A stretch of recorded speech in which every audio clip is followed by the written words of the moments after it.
Come on in, what do you know? Clint's got hints, let's start the show. It's me, Chase.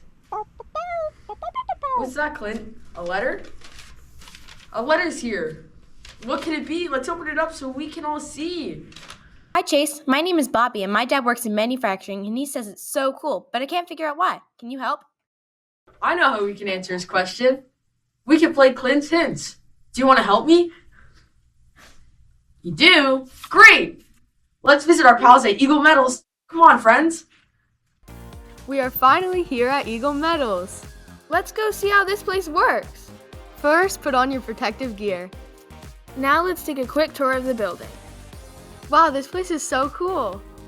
Here at Eagle Metals, they repurpose metal into many products. They distribute their recycled scraps to companies in need. Some examples of items they produce are copper alloys, earring backs, orthodontic tools, and many more. But what's so special about working here? Oh look, they found a hint.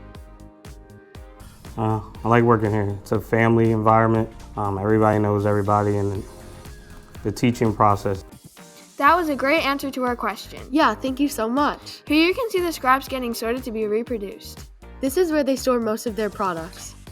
And this is where they slit the reproduced materials. Slitting helps get the metal to the exact measurements that the companies need. But what companies do they sell to? Maybe this next hint will answer our question. I hope so. Connectors would be TE and Molex. Those are companies you would know of. Eaton would be a very big electrical company. That's so cool. Let's try to find the last hint to answer Bobby's question of what's so cool about manufacturing. Where could it be? Can you guys find it? I think Clint sees it. Oh, there it is. It's fun. Every day is something different, so it's interesting. And see what you do make a difference someplace. Let's head back. That was fun. I hope that answers your question, Bobby. Thanks for watching, everyone. Hope to see you again. Bye!